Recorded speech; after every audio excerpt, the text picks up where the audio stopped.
Olá, povo, bom dia. Tá acordado? Então hoje nós vamos ter um dia especial, né? Hoje é a ceia do Senhor. E não é para ser um ritual banal, é um negócio muito importante que eu gosto de enfatizar muito sobre isso. A turma ritualiza muito, mas sem fundamento, e eu não quero isso. Eu quero que vocês não comam e bebam indignamente, que é o mais importante. Então eu queria que você abrisse sua Bíblia lá em Isaías 53. E antes disso vamos comentar umas coisas aí. A conversão é muito complicada. Você pode avaliar que você está convertido. Convertido é se tornado um. Você se converteu, vamos dizer. Você era um e se tornou outro. Conversão significa estava indo para um lado e voltando. Então primeiro analisa uma coisa. Você se converteu, né? Ou seja, você quis mudar de rumo na tua vida, começar tudo novo, ou você estava andando para um local e aí simplesmente parou, ouviu uma palavra, gostou dessa palavra, mas continuou indo para o mesmo lugar que você ia, simplesmente gostando de ouvir um assunto diferente sobre o que poderia acontecer se você tivesse sentido o contrário, né? Entenda bem, quando falou assim, eu sou o caminho, ninguém vem ao Pai senão por mim, entendem? Não adianta a gente pegar e simular uma grande mentira na nossa mente e ficar vivendo num mundo paralelo. Eu peguei muito duro com algumas pessoas falando grave sobre exemplos, né? E eu não posso ser diferente. Entenda bem, eu vou falar geral isso, né? Eu vou falar para todos.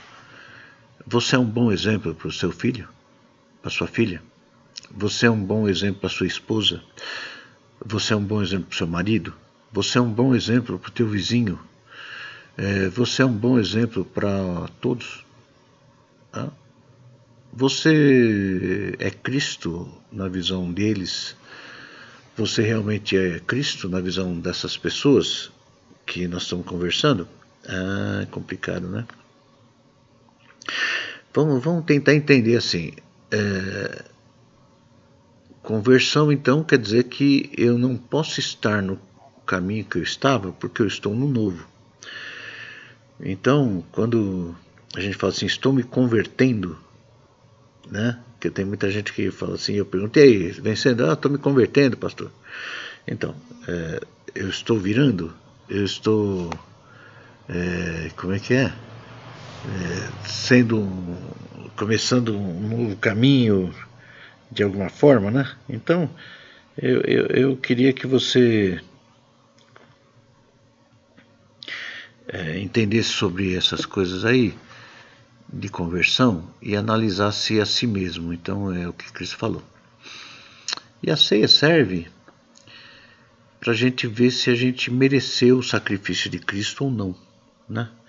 É complicado, né? Porque pensa bem, uma pessoa morreu por você, tão banal como quando muita gente toma a ceia, né? Eu tomei muitos anos a ceia e discuti o gosto do pão, né? Eu falava assim, esse pão não foi tal pessoa que fez, não foi tal pessoa que fez pelo gosto do pão, então era uma coisa tão vazia, né? O suco de uva falava assim, esse suco misturaram com água, esse suco fizeram isso, fizeram aquilo, esse suco é de tal marca e tal. E eu devia estar sentindo o gosto do sangue, né? Então hoje eu sinto o gosto de sangue, o gosto da vida, o gosto daquela vida que foi dada por mim. Então eu não sei como você quando come do pão, sente alegria ou tristeza. Entenda. Complicado isso aí, né? Alegria ou tristeza. É uma alegria a ceia, né? Entenda, né? É uma alegria o dia de ceia, preparação e tal, mas eu não quero que isso caia em ritual para você. Essa alegria da ceia, ela é um senso de liberdade, né? Um senso que nós temos chance. Nós temos chance de começar, de fazer e andar nesse caminho. Cristo é o caminho. Agora, eu quero que você abra a Bíblia lá em Isaías 53. Olha só o que Isaías falou 600 anos antes de Cristo. Ele falou uma passagem, né? E ele falou também sobre uma coisa interessante, uma comparação. Antes, se você ler 52, ele fala sobre as dores para a aparição do Messias, né? E quando tiver o Apocalipse, como já... Apocalipse, não sei se é esse o termo, mas quando estiver próximo do arrebatamento, nós vamos estar por momentos de dores. É o que está acontecendo agora. Nós estamos num momento de dores. Queira ou não, se você entender, não está fácil de vencer. Já pensou, você já imaginou que vai sobrar para a próxima geração de educação? Será que nós vamos conseguir falar do Evangelho? Ou religiões, né? Surgiram centenas de religiões baseadas no Evangelho, todas elas com um pensamento diferente. Eu não segui nenhum outro e não quero seguir nenhuma outra religião a não ser de Cristo. E o firme fundamento da palavra, ela como um todo, não como uma parte, não lendo versos e determinando. Eu vejo muitas igrejas, quando eu passei com a Célia num lugar que tinha na porta, na avenida assim que eu passei, devia ter mais de 10 igrejas. E eu notei uma que estava chamando assim, Casa de Abraão, né? Casa de Abraão. Eu falei, caramba, vai virar católico, porque assim, Igreja Nossa Senhora de Vila Alpina, Igreja do São Judas, Igreja São Jorge. Agora os crentes estão Casa de Abraão, não é mais Igreja de Cristo que está em tal local, né? Está todo mundo bagunçado. Então são religiões baseadas no Evangelho. Todas elas querem a mesma coisa? Eu acho que sim. Bem ou mal querem, né? Mas é um mundo perdido, andando sem querer realmente a salvação, e sim querendo ganhar alguma coisa de graça, né? E a graça é cara. A graça requer muita coisa para a gente herdar a nossa graça. Fala assim Isaías 53. Quem deu crédito à nossa pregação? Quem acreditou? E a quem manifestou o braço do Senhor? Porque foi subindo como renovo perante ele, e como a raiz de uma terra seca. Não tinha beleza nem formosura. Por que raiz de terra seca? Por quê? Tem uma outra música que fala assim, e uma passagem na Bíblia que fala que quando a raiz ela fica morta lá dentro da terra, quando cai uma água, ela brota, né? A raiz está seca. Então a mesma coisa foi naquela época de Jesus, quando ele estava num lugar seco, que o povo era ritualista como hoje, achando que os movimentos, né, o seu dinheiro compra, que sua religiosidade compra, que ele pode ser qualquer coisa lá fora, mas aqui dentro ele é o santo, então isso compraria a raiz seca. E essa raiz de terra seca, aí chegou Cristo, essa raiz que estava na terra seca. A terra era o mundo, o povo. O povo judeu, vou explicar uma coisa na época. O povo, ele gosta de rituais, né? Ele gosta de coisas bem fáceis, né? bem fáceis. O ritual, como eu falei já uns domingos atrás, ou uma quarta, não sei, é uma coisa simples. Você pega, realiza um ritual e ganha isso. Nas escolas a gente fazia um ritual do pêndulo. Ou na Umbanda fazia o ritual para chamar poderes de espíritos, para fazer coisas para nós. Na igreja a mesma coisa. Você faz uma campanha para um espírito fazer algo a teu favor. Não é muito diferente, né? E Cristo, Jesus ele chegou no momento que o judeu ele pagava para que seus pecados fossem perdoados. Era um ritual que foi imposto por homens, por Moisés, e na verdade ele queria expor, né, desde lá da ceia, quando eles comeram a Páscoa. Então ele queria que pesasse muito. Vamos voltar lá. Ele queria que o homem entendesse que a sua liberdade de vida com Deus é muito importante. Então ele estava debaixo de um opressor, ele estava debaixo de uma pessoa que oprimia, que era o faraó, que decidia como ele queria. Então, quando começou as pragas e tal, na última praga teve a ceia, que mataram um cordeiro, passaram sangue nas vergas da porta, e esse cordeiro significava Cristo, que a partir daí as suas portas iriam ser diferentes. Mas eles iam sair... eles iam sair do Egito, por que aquelas portas... Porque as portas não significam nada, mas a sua vida sim.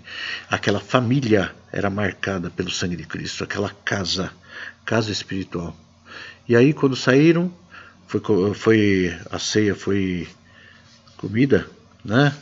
Foi servida, e comeram de pé, vestidos, prontos para a batalha. E era com ervas amargas para lembrar do sofrimento, e era com pão sem fermento, porque não tinha contaminação de coisas falsas, né? E eles saíram para uma nova vida. Assim é a nossa ceia do Senhor. E Moisés instituiu que todo ano ia se comer a ceia, e tinha que fazer sacrifício, levar o sacrifício ao templo, para lembrar de que nós merecíamos aquela morte daquele animal, ou sofrimento. E era graduado assim, por exemplo, pomba, cordeiro, bois e tal. Quando Davi ele proclamou um grande sacrifício, não de ação de graça, mas sim de sacrifício, ele pegou os animais maiores e ofereceu ao Senhor, né? Tinha que custar, porque ele viu o pecado do povo. De outra forma, também ação de graça, né? Salomão ele matou milhares de bois, milhares de ovelhas, milhares de tudo. Trouxeram ofertas para a igreja, trouxeram isso, fizeram aquilo. E o que aconteceu? Para que? Ação de graça. Então a ceia ela serve para você para duas coisas: para a remissão dos pecados e para também agradecimento. Então ação de graça. Nós somos um povo, somos privilegiados por Deus, como já foi falado, né? Então, quando é remissão dos pecados, quer dizer que se eu tomo a ceia, remir o nosso pecado? Não, porque a análise é muito importante. Quando você pega e começa a analisar a tua vida, como fala assim, examine-se, pois, o homem a si mesmo, e depois coma do pão. Paulo, lá em Coríntios, eu estou dando a volta, mas não fecha a Bíblia do Isaías 53, não. Paulo, quando ele chegou lá em Coríntios, existia um problema grave lá. Se você analisa, o povo era... Se você analisa as mensagens de Paulo, quando você prega de alguma coisa que tem algo relativo. Por exemplo, se eu prego contra um sentimento de murmuração, é que eu vejo que tem esse sentimento de murmuração, eu sinto, Deus revela, coisa parecida. Então ele estava pregando que lá tinha muita discórdia, tinha muita inimizade, tinha muito rancor, muito ódio, muita mágoa.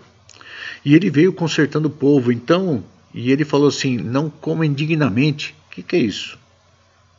Não coma se você não sabe domar teus sentimentos, ou você não quer, né? Porque muita gente fala assim, eu não quero. É diferente. Não, é assim mesmo, eu sou assim. Esse não deve tomar ceia, né? Tem muitas pessoas que são assim, elas se acham no direito de ser murmuradora, ser fofoqueira, ser sei lá o que, nem sei mais, magoada, né? Isso são sentimentos que na Bíblia fala que não herdará o reino de Deus. Então não tem parte com o corpo. Então essas pessoas precisam ter vontade de se consertar, querer se consertar, se enxergar e começar a andar. Quando você consegue andar, aí você toma parte da ceia. Não estou falando assim, então não. Toma a decisão de começar hoje. Agora, né, você vai ter a ceia daqui a pouco. Não sei se você já antecipou, fez. Os que anteciparam estão ansiosos pela ceia, está tudo certo. Mas aqueles que estão deixando para o ritual da ceia da noite, então entenda que esse ritual não vale nada se você não quer mudar. Entendeu? Tem pessoa desligada, tem pessoa que nem no grupo da igreja está ligada, do WhatsApp. O único meio que a gente tem de comunicação não está nem aí. Sabe o que é isso? Falta de comunhão. E na Bíblia fala que os que não querem comunhão com a igreja, eles estão meio... Deus não está muito no meio deles, não. Então, cutuca teu irmão aí do lado. Não, estou falando no WhatsApp, aquele que não dá muita importância, que você sabe. Cutuca e fala assim, meu irmão, comunhão é importante, é a ceia do Senhor. Na ceia fala sobre comunhão. Então vamos lá, voltando, né? E o povo de Israel, ele estava um povo seco, que estavam fazendo tudo por rituais sem vergonha, né? E Cristo veio para mudar. Não tinha beleza nem formosura, no verso 2. E, olhando nós para ele, não havia boa aparência nele, para que o desejássemos. Então, como eu falei, ele era feinho, coitado. Era desprezado. E o mais rejeitado entre os homens. Homem de dores. E experimentado nos trabalhos. E como um de quem os homens escondiam o rosto, era desprezado. E não fizemos caso algum. Verdadeiramente ele tomou sobre si as nossas enfermidades e as nossas dores levou sobre si. E nós o reputávamos por aflito, ferido de Deus e oprimido. Mas ele foi ferido por causa das nossas transgressões e moído por causa das nossas iniquidades. O castigo que nos traz a paz estava sobre ele. E pelas suas pisaduras fomos sarados. Entenda bem. Depois de Isaías, logo no 58, ele fala sobre os sarados, né? Se você quiser ver lá, é importante. Ele levou sobre si todas as nossas doenças e enfermidades, e o castigo que nos traz a paz estava sobre ele. Esse verso é primordial na minha vida, né? Quando você comete um crime, se você não cometeu, parabéns, né? Mas se você cometeu, você vai entender o que eu estou te falando. Quando você comete um crime, você fica sempre na espreita. Eu vou ser preso. Né? Quando bate na tua porta, você não tem aquela sensação de alívio. Que será que chegou? Uma encomenda no Mercado Livre? Ou é uma boa pessoa? É uma pessoa para fazer bem para mim? Não. Bateu a porta, você fica aqui. O que vai ser? Entendeu? Então, vamos chamar sobre quem tem culpa, um réu, confesso? Não confesso, é um réu, né? Quem tem culpa, ele está sobre uma tensão, né? Sobre a consequência. O pecador também. Quando você erra alguma coisa, você fica agitado e ansioso, achando que vai ter algum castigo, né? E então, para você entender, quando Jesus veio, ele veio impor uma coisa que ele falou que não queria sacrifício. Na verdade, quem falou foi Deus lá atrás. Ele falou assim: sacrifício eu não quero, meu povo.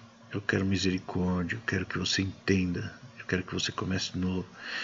Então Deus ele nunca veio para te castigar, ele veio para te ajudar, né? Se você interpreta a Bíblia como conselho, né? Você já pode acontecer coisas, né? Tipo, você já foi avisado pela sua mãe, você já foi avisado por amigos, foi avisado por um monte de coisa. Tipo assim, não faz isso, meu irmão, vai quebrar a cara, não compra uma areia. Porque você vai quebrar a cara, né? Não compra esse carro, porque ele dá muito problema, a manutenção é cara, né? Não compra essa casa porque está enrolada, não tem documentação, você pode perder todo o dinheiro, não constrói em terreno alheio, que você vai perder o alicerce, e outras coisas, né? Um monte de coisa, são conselhos, né? Que se dá para a pessoa não sofrer. Tipo, não faz sociedade com esse cara, que você vai quebrar a cara. Esse cara tem problema. Menininha, não se enrola com um drogado, cara do mundo. Que vem a doença, vem a enfermidade, vem o problema, vem tudo que é errado. Então, escolhe, né? O menininho, não tenha relações com essa menininha que você vai ter dor de cabeça, né? É pecado, vai te fazer mal. Então são conselhos que Deus dava. E ele não queria que o povo sacrificasse, ele queria que o povo entendesse e parasse. Só isso. A graça foi instituída no paraíso. Como assim, pastor? A graça não veio com Cristo? Não. A graça veio no paraíso. Por quê? Quando Adão comeu a maçã, não foi maçã, né? Quando comeu, aí o que aconteceu que Deus depois foi procurar ele para fazer um acerto com ele. Ele falou: onde estás, Adão? Eu estava escondido porque eu estava nu. Quem te falou que você está nu? Quer dizer, você pode interpretar das duas coisas, né? Deus, ele não é sarcástico, ele sabia de tudo. E ele estava querendo que Adão se consertasse. Concorda comigo? Ele não estava preocupado, falando assim: não, eu sei o que você fez, vou quebrar você. Ele foi procurar: quem te falou, Adão, que você está nu? Né? Eu vi que estava nu, né? Quer dizer, começou a enxergar a maldade. Ele podia chegar, Adão chegar e falar assim: Deus, eu estou perdido, eu errei naquilo que não podia. Aí o Deus é misericordioso, ele ia poder mudar a situação. Mas não, Adão ele pegou a condenação para si e não quis conserto. Mas a graça já estava instituída. E assim, mas aí ele tinha o peso do pecado. Não sei se você me entende. Quando você praticou um delitozinho, vamos dizer que você é comerciante, faz rolo na nota fiscal e tal, ou isso, você está sempre sujeito a vir uma federal aí e vai te pegar.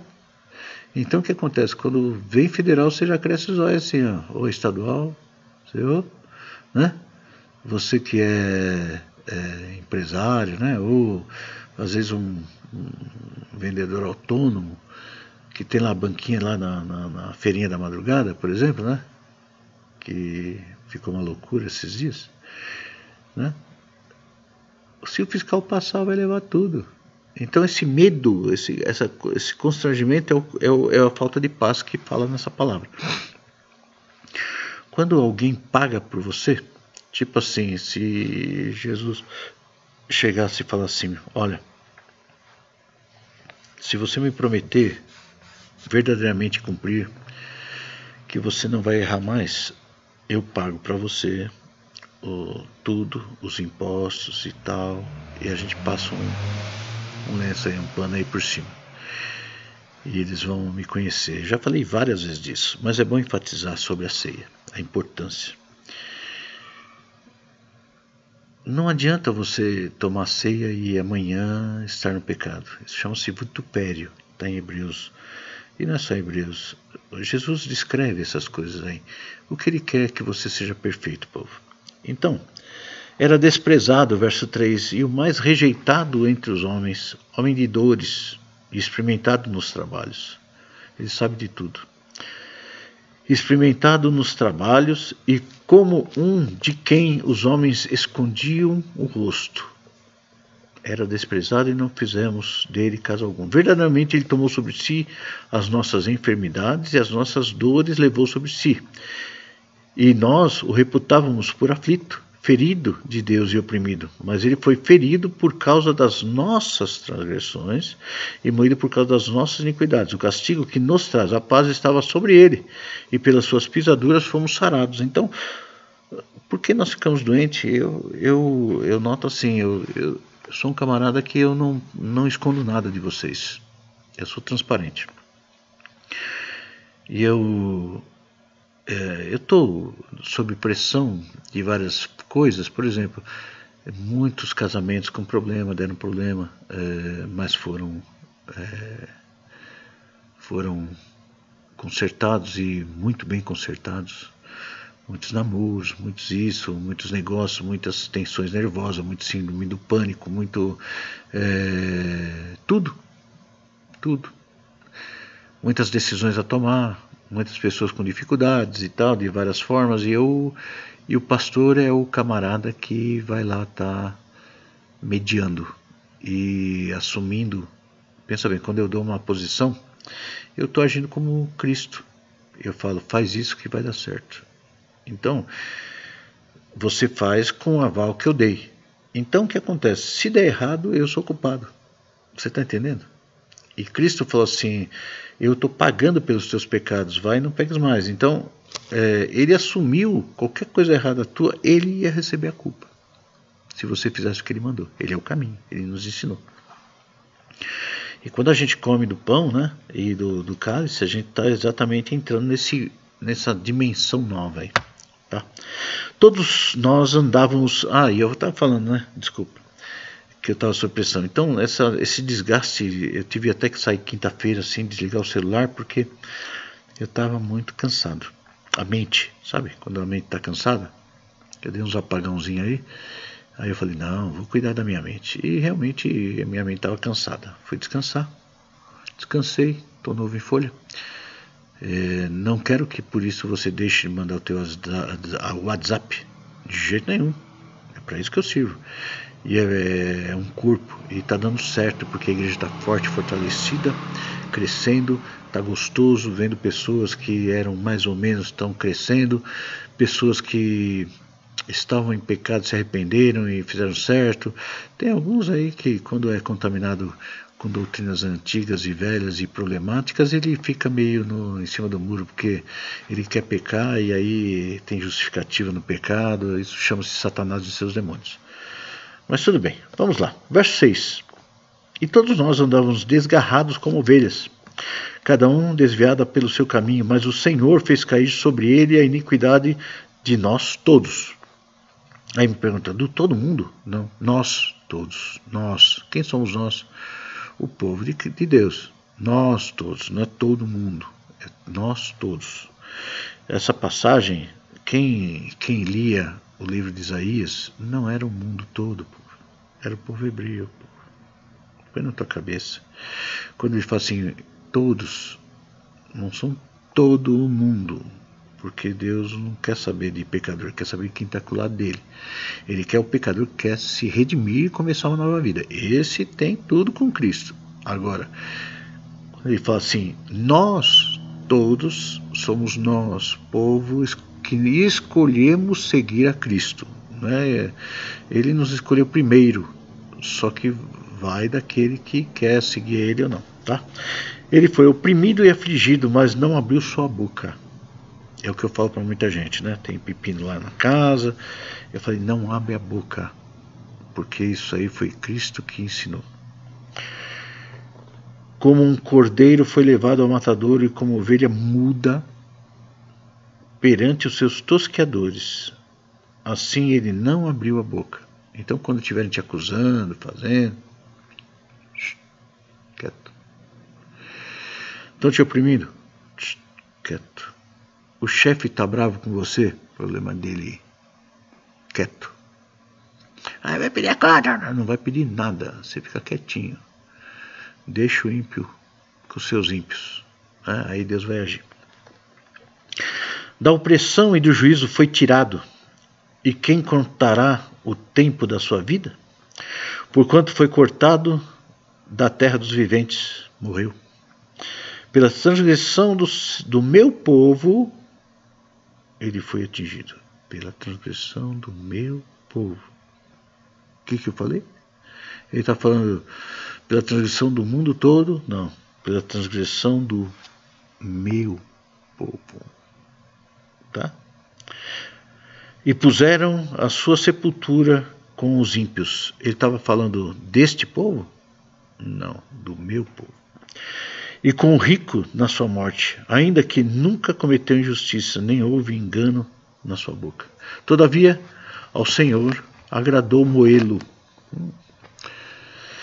fazendo-o enfermar, quando a sua alma se puser por expiação do pecado, verá sua posteridade. Prolongará os seus dias, e o bom prazer do Senhor prosperará na sua mão. Vou ler de novo. Todavia o Senhor agradou moê-lo, fazendo-o enfermar. Quando a sua alma se puser por expiação do pecado, verá a sua posteridade, e prolongará os seus dias, e o bom prazer do Senhor prosperará na sua mão. Ele estava falando isso para Jesus? Ou para você?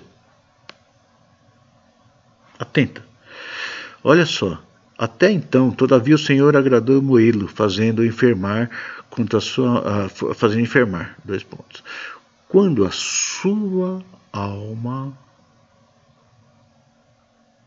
se puser por expiação do pecado, olha, quando a sua condição de humano, alma sedenta de sentimentos, morrer, se colocar por expiação do pecado, né?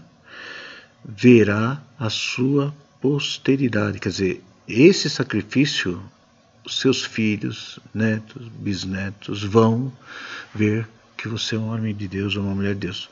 Prolongará os seus dias. Lá no céu, meu filho, nós vamos ter dias. Tá? É outra dimensão, nem tempo nós vamos ter. É infinito. Nem existiu e nem existirá. Já foi e continuará. Nunca começou e nunca vai terminar. Loucura isso aí, não dá para entender, nem tenta. Mas então, ele não vai prolongar os seus dias de Jesus na terra. Certo? Entenda? Não vai. Né? E o bom prazer do Senhor prosperará na sua mão. Você já entendeu? Entendeu não? O que ele quer? A sua alma por expiação. Por quê? Porque Cristo tem que se tornar você. Tá? Ele verá o fruto do trabalho da sua alma e ficará satisfeito com o seu conhecimento. O meu servo, o justo, justificará muitos, porque as iniquidades deles levará sobre si. Você pode interpretar o texto que eu li diferente, não tem problema. Eu estou falando que eu pego para mim, certo? Se você fala assim, não, eu acho que é Jesus, eu não vou discutir com você, tá? Você pode interpretar do jeito que você quiser. Por isso, lhe darei a parte de muitos, e com os poderosos repartirá ele os despojos, porquanto derramou a sua alma na morte, e foi contado com os transgressores, mas ele levou sobre si o pecado de muitos, e intercedeu pelos transgressores. Quer ver? Se você fizer igual, você vai ter igual. Como assim? A nossa alma tem que morrer mesmo, está escrito. Ah, pastor, eu gosto da minha alma. Então você gosta da tua alma, não quer Cristo. Quando você come do pão, você quer que Cristo entre em você e Ele se torne você, e você Ele, seja só uma só carne, uma só coisa, participe um do outro. Então você vai ter que ter a mesma é o mesmo pensamento de Cristo, né?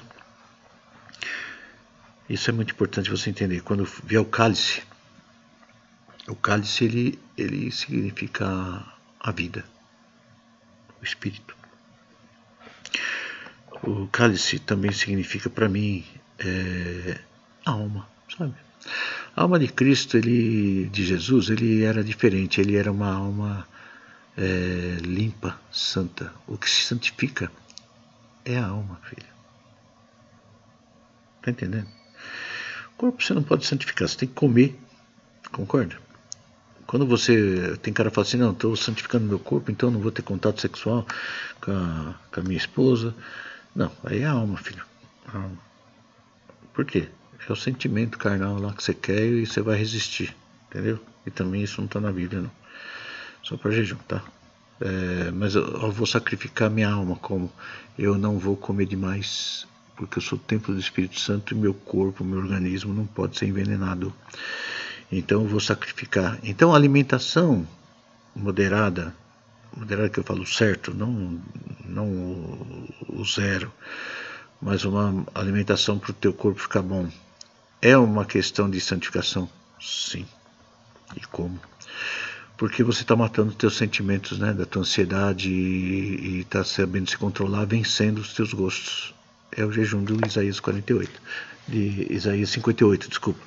E lá quando fala Isaías 58, que quando você vence, a cura apressadamente brotará.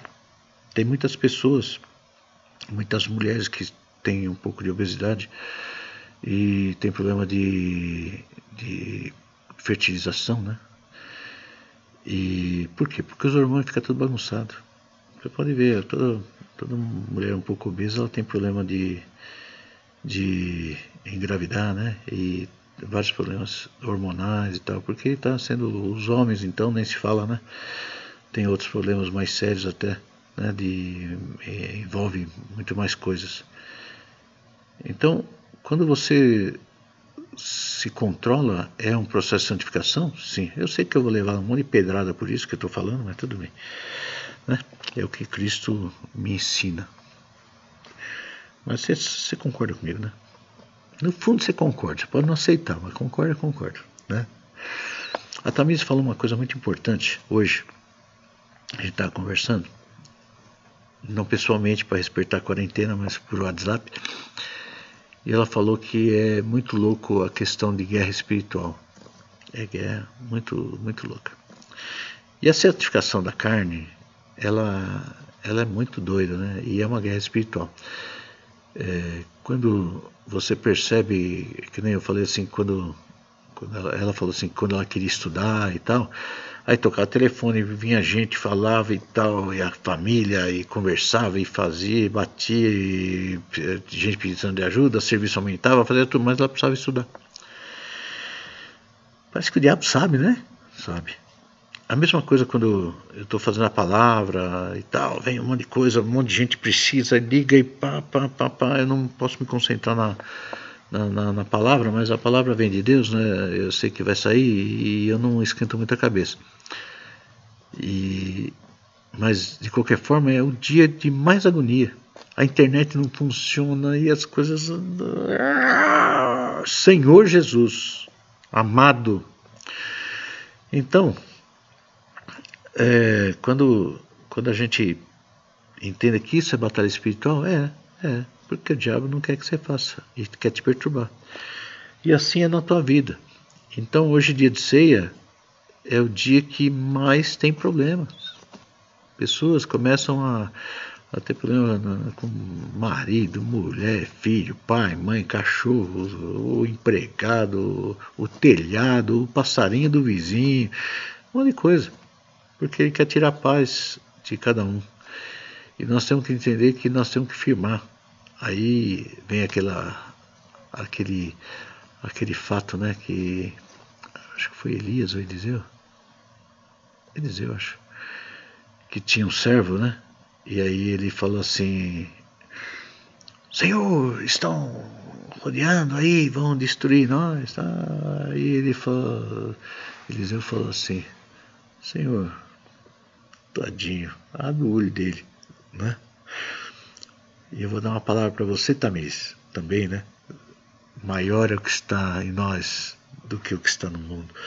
Olha o tamanho do nosso exército, são 2/3 contra 1 do Satanás, no mínimo. Só que nós temos uma outra coisa. Quem comanda os nossos 2/3 é o nosso Deus de Israel. Tá entendendo?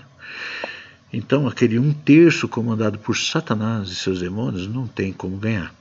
Tá entendendo? Então quando a gente entra numa guerra, saibamos que nós estamos fazendo certo, né?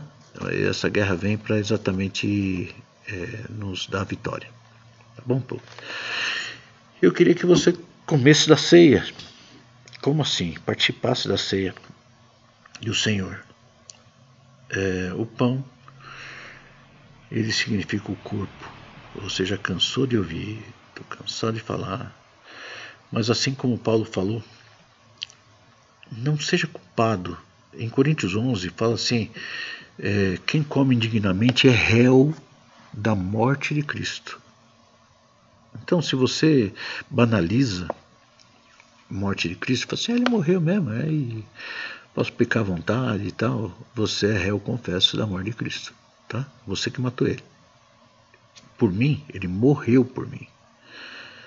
Tipo, ele se deu à morte por misericórdia minha. Mas uma pessoa que acredita que pode pecar à vontade, ele crucificou Cristo e matou. Ele foi o réu. Tá entendendo? Assim como um crente que vive no pecado, ele está matando o seu filho. Ele está matando o seu casamento. Ele está matando um monte de coisa. Tá? Amém? Povo de Deus, eu sei que você já me ouviu muito, tá já chateado de tanto me ouvir. E tô esperando, né, as palavras aí de vocês aí, porque a gente tem muitos dias aí, pode pôr palavras. O YouTube é maravilhoso. E eu queria que você que tivesse uma palavra falasse, mandasse para mim. Eu vou publicar durante a semana.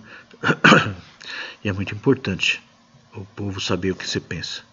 Tem muita pessoa que tem tanto dom e tá quietinha aí. Cadê tua palavra? Fala, filho. Porque o pastor não falou. Eu tô pedindo publicamente. Eu já pedi publicamente, tá? E eu quero que você mande para mim, sim. Certo? E eu sei que Deus tem uma coisa para você.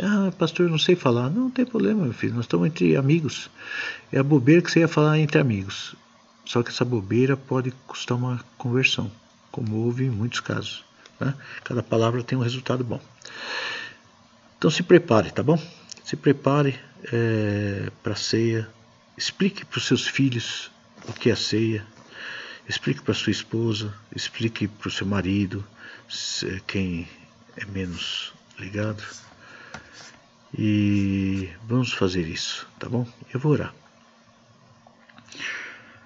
Ó Pai misericordioso, o Senhor é poderoso. O Senhor que criou tudo isso, Pai, com simplesmente um falar, e o universo todo se colocou à tua disposição a fazer a sua vontade. Aliás, o Senhor criou esse universo, então é parte de ti. Tem pessoas que talvez não entendam a tua glória, mas o Senhor é tudo. E essa palavra glória significa o poderio supremo sobre tudo, porque é tudo seu e o tudo é o Senhor. E o Senhor tem domínio sobre suas mãos. E o Senhor, com toda essa potência, o Senhor se inclinou para uma poeira na sua criação chamada Eliezer. E o Senhor deu uma atenção especial para isso.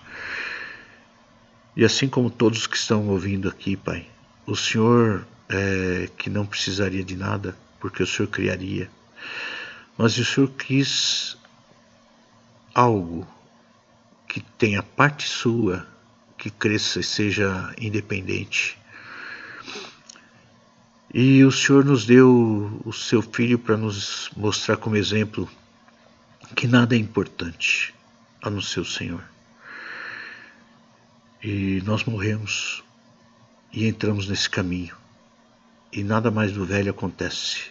Nós somos purificados do antigo, começamos um novo. Então nos ajuda, Pai, a manter esse caminho, ajuda os fracos, ajuda os fortes para ajudar os fracos, dê discernimento, nos ajuda a ficar, Senhor Deus, em comunhão a cada dia, fortalece tua igreja a cada momento, multiplica, Senhor Deus, multiplica, Senhor Deus, na vida de cada um, a sabedoria, o conhecimento, a misericórdia, que esse povo aprenda a não ter simplesmente rituais e eles queiram realmente viver no teu caminho. É que eu peço hoje e abençoo o povo em nome do teu Filho amado Jesus Cristo. Ele fez isso e me ensinou. Muito obrigado, Senhor. Amém. É isso aí, povo. Vocês vão vencer? É bom, hein? É muito bom, hein? Está na hora de vencer. Quero que você seja privilegiado, tá bom? Vá em paz. O Senhor é convosco e fica na tua casa. Nós estamos no pico, né? Do contágio. Você pode visitar pessoas? Pode. Quais? As que estão bem. E você está se guardando. Se você está em quarentena, tem outra família em quarentena, vocês podem se juntar. Se a pessoa está em quarentena e a outra pessoa também está em quarentena, não tem vírus, né? Mais de 15 dias não tem vírus. Vocês podem se juntar? Pode, vigia. Não tenha contato com ninguém, né? Então não tenha contato com estranhos, você não sabe a procedência, mas entre pai, mãe, filhos, né? Crianças que estão fechadas e com os parentes que estão fechados também, pode. Agora, esse é o cuidado social, né? Agora na rua, povo, evita de ir, não vai na feirinha, né? Não vai nas lojas, não vai em shopping, você não precisa, pô, você não precisa. Antigamente não existia isso, você vivia. Ah, pastor, minha roupa tá rasgando, ninguém vai ver, pô, você tá em quarentena, né? Meu sapato já furou, usa chinelo, né? Fica debaixo da cama. Não, debaixo do lençol, na cama, né? Debaixo do cobertor, quentinho, não põe roupa, pronto. Fica lá até passar essa porcaria toda aí. Tá passando, né? Vai visitar somente os da família. Quando você entrar no seu carro, não abre TV para qualquer um, né? Vai lá, desce na casa da pessoa, tenha comunhão com essa pessoa, que você vai ser abençoado. São as pessoas que estavam em quarentena, né? Que nem eu saio, eu não tenho contato com ninguém, não. Fechado, tudo fechado, vou dar uma volta, entro para dentro de casa, fico em casa. As pessoas que estão aqui estão em quarentena, na igreja, né? E não estão em contato com ninguém, chega para cá e tal, e estão trabalhando aqui, estão fazendo algumas salinhas aí, e está sendo bênção. E você vai ser bênção, né? Veja se alguém está fraco, ore por ele. Seja bênção na vida dessas pessoas, tá bom? Povo, Deus te abençoe, te guarde, fique na paz. Amém? Glória a Deus, sem ansiedade, vence ela.